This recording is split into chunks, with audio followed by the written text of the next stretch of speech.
Assalamu alaikum. Hello friends, welcome to our channel Jasma Gourmet.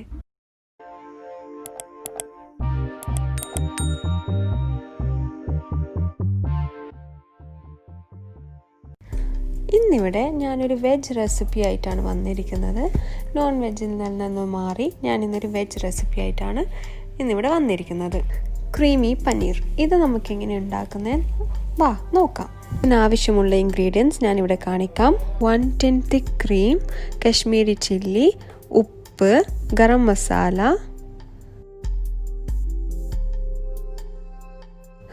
Kasuri methi, ഉള്ളി, കായ്മുളക്, cashew nuts 1 cup,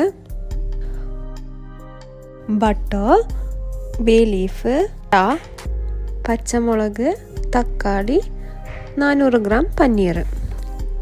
ആദ്യമായിട്ട് നമുക്ക് ഒരു പാൻ വെച്ച് അതിലേക്ക് ബട്ടർ 2 ടീസ്പൂൺ ഇട്ട് അത് മെൽറ്റ് ചെയ്യാം.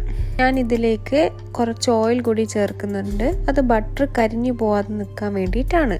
ബട്ടർ നന്നായി മെൽറ്റായതിന് ശേഷം ഉള്ളി 2 വലുത് സ്ലൈസ് ചെയ്തത് ഇതിലേക്ക് ആഡ് ചെയ്യാം.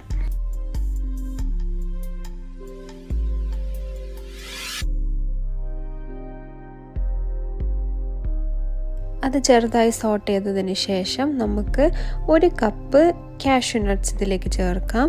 ഒരു 20 പീസോളം വരും ഇതിൽ.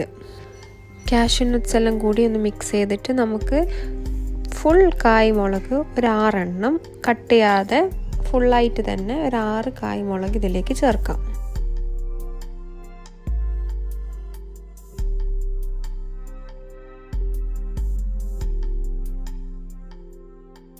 എല്ലാം കൂടി ഒന്ന് നന്നായി സോട്ട് ചെയ്ത് വരുമ്പോഴത്തേക്ക് നമുക്ക് 2 വലിയ തക്കാളി വലുതായി കട്ട് ചെയ്തിട്ട് തന്നെ ഇത് ആഡ് ചെയ്യാം.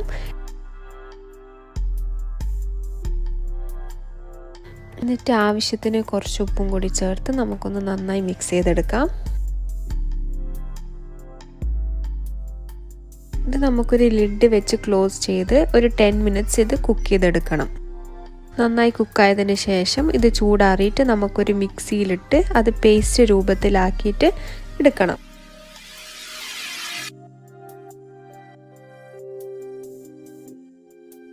ഒട്ടും വെള്ളം ഞാൻ ചേർത്തിട്ടില്ല. അതേ മിക്സ് ഞാൻ ഇതിൽ മിക്സിയിൽ ചൂടാറിയതിന് ശേഷം ഇട്ടടിച്ചതാണ്. ഇതേ രൂപത്തിലായിരിക്കും ഉണ്ടാവാൻ. ഈ ഒരു കൺസിസ്റ്റൻസി ആയിരിക്കും അതിനുണ്ടാവാം.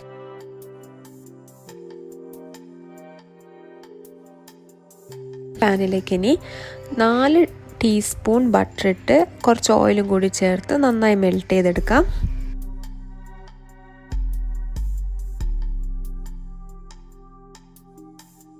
ബട്ടറൊക്കെ നന്നായി മെൽറ്റ് ചെയ്തതിന് ശേഷം നമുക്ക് 4 പച്ചമുളക് സ്ലൈസ് ചെയ്തത്, 1 ബേ ലീഫ്, 1 പട്ട എല്ലാം കൂടി ഇട്ട് നന്നായി ഇതൊന്ന് മിക്സ് ചെയ്തെടുക്കാം.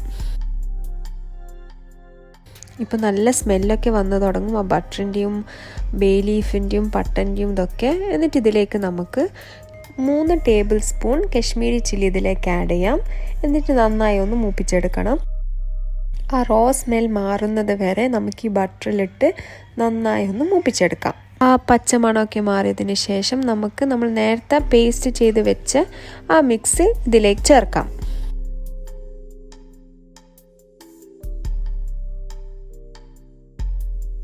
എല്ലാം നന്നായി മിക്സ് ചെയ്തെടുക്കാം.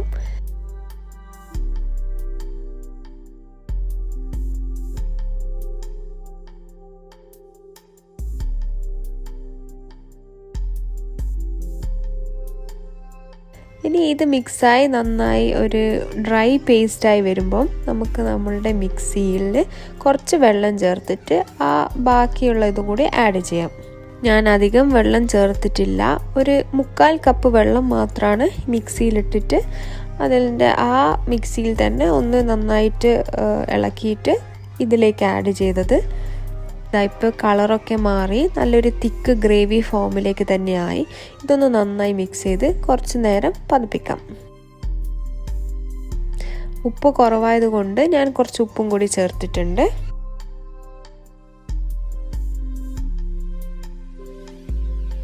ഇത് നന്നായി തിളച്ച് വന്നതിന് ശേഷം നമുക്ക് 1 ടിന്ന് തിക്ക് ക്രീം ഇതിലേക്ക് ആഡ് ചെയ്യാം. ഞാനിവിടെ 170 ഗ്രാമിൻ്റെ ഒരു ടിന്നാണ് എടുത്തത്. തിക്ക് ക്രീം, ഫ്രഷ് ക്രീം, നിങ്ങൾക്ക് ഏതാ ഇത് കിട്ടുന്നത് അത് യൂസ് ചെയ്യാം. അമൂലിൻ്റെ ക്രീമോ അല്ലെങ്കിൽ പക്കിൻ്റെ ക്രീം, ഏത് ക്രീമായാലും സാരമില്ല. ഇനി ഇതിലേക്ക് ഒരു 1/2 ടീസ്പൂൺ ഗരം മസാല. ഇത് നന്നായി ഒന്ന് മിക്സ് ചെയ്തെടുക്കാം. ഇപ്പം തന്നെ നല്ല സ്മെല്ല് വന്നു തുടങ്ങി.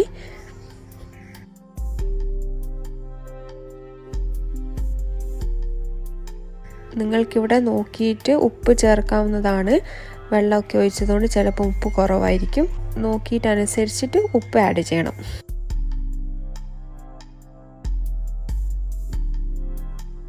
ഇതിലേക്ക് 1 ടീസ്പൂൺ കസൂരി മേത്തി നമുക്ക് ആഡ് ചെയ്യാം.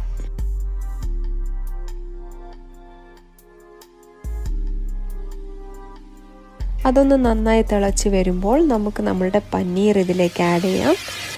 മെല്ലെ ആഡ് ചെയ്യണം, അത് പൊടിഞ്ഞു പോവാതെ നിൽക്കാൻ വേണ്ടിയിട്ടാണ്.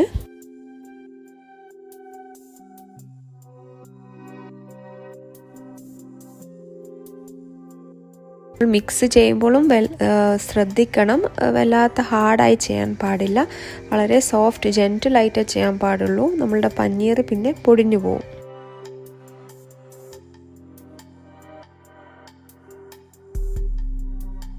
മിനിറ്റ്സ് നമുക്ക് ലോ ഫ്ലെയിമിൽ ഇത് കുക്ക് ചെയ്യാൻ വെക്കാം. ഇതാ നമ്മളുടെ പനീറിൻ്റെ ഗ്രേവി ഓൾമോസ്റ്റ് ഇവിടെ റെഡി ആയിട്ടുണ്ട്. ബട്ടറിൻ്റെയും പനീറിൻ്റെയും ആ കസൂരി മേത്തിൻ്റെ എല്ലാം സ്മെല്ല് വന്ന് നല്ലൊരു ടേസ്റ്റി കറിയാണിത്. റെസ്റ്റോറൻറ്റിൽ നിന്നൊക്കെ കഴിക്കുന്ന പോലത്തെ അതേ ടേസ്റ്റ് തന്നെ ആയിരിക്കും. ഇതിലേക്ക് ഇനി ലാസ്റ്റായിട്ട് ഒരു 1/2 ടീസ്പൂൺ കൂടി ഗരം മസാല നമുക്ക് ചേർക്കാം. ഫൈനലായിട്ട് ഇട്ടാൽ മതി.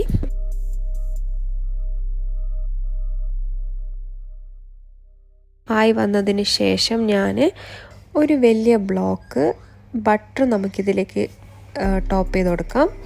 അതിൽ തന്നാലെ മെൽട്ടായിക്കോളും. ജസ്റ്റ് അതിൻ്റെ മേലിലൊന്ന് ഇട്ടാൽ മതി. അപ്പം ലാസ്റ്റ് ആ ഒരു ബട്ടറിന് നന്നായിട്ട് കിട്ടുന്ന ഫ്ലേവർ കിട്ടാൻ വേണ്ടിയിട്ടാണ്. കറി ഒന്ന് തിക്കായി വരുമ്പോൾ നമുക്ക് അതിനെ കുറച്ച് ക്രീം ഒഴിച്ചും ഗാർണിഷ് ചെയ്യാം. ലാസ്റ്റ് മല്ലിയില വെച്ച് ഗാർണിഷ് ചെയ്തിട്ട് നമുക്ക് സെർവ് ചെയ്യാം. ഇത് നല്ല ടേസ്റ്റി കറിയാണ്. നിങ്ങൾക്കിത് വേണമെങ്കിൽ ചിക്കനിലും ചെയ്യാം. നല്ല ടേസ്റ്റ് തന്നെയായിരിക്കും. ചിക്കനിൽ അപ്പം കുക്ക് ചെയ്യുമ്പോൾ കുറച്ച് കൂടുതൽ ടൈം വെക്കേണ്ടി വരും. പനീറിൽ തന്നെ നല്ല ടേസ്റ്റാണിത്. സ്വതവേ എൻ്റെ ഹസ്ബൻഡിന് പനീർ വലിയ ഇഷ്ടമല്ല, പക്ഷേ ഈ കറി കഴിക്കും. നല്ല ടേസ്റ്റിയാണിത്. കണ്ടോ, സോഫ്റ്റ് ആയിട്ടുള്ള പനീറൊക്കെ ആയിട്ട് നല്ല ടേസ്റ്റാണ്. ചപ്പാത്തി, ഇതിൻ്റെ പൊറോട്ടൻ്റെ കൂടെയൊക്കെ കഴിക്കാൻ. അവർക്ക് എൻ്റെ ഈ റെസിപ്പി ഇഷ്ടമാവുമെന്ന് കരുതുന്നു. നിങ്ങൾ ഇഷ്ടമായിട്ടുണ്ടെങ്കിൽ തീർച്ചയായും ലൈക്ക് ചെയ്യുക. ഇതുവരെ നമ്മളെ ചാനൽ സബ്സ്ക്രൈബ് ചെയ്തിട്ടില്ലെങ്കിൽ സബ്സ്ക്രൈബ് ചെയ്യുക. നിങ്ങളുടെ ഫ്രണ്ട്സ് ആൻഡ് ഫാമിലിൻ്റെ അടുത്ത് ഷെയർ ചെയ്യാം. പുതിയൊരു റെസിപ്പിയായി വരുന്നത് വരെ അസ്സലാമു അലൈക്കും. Bye bye.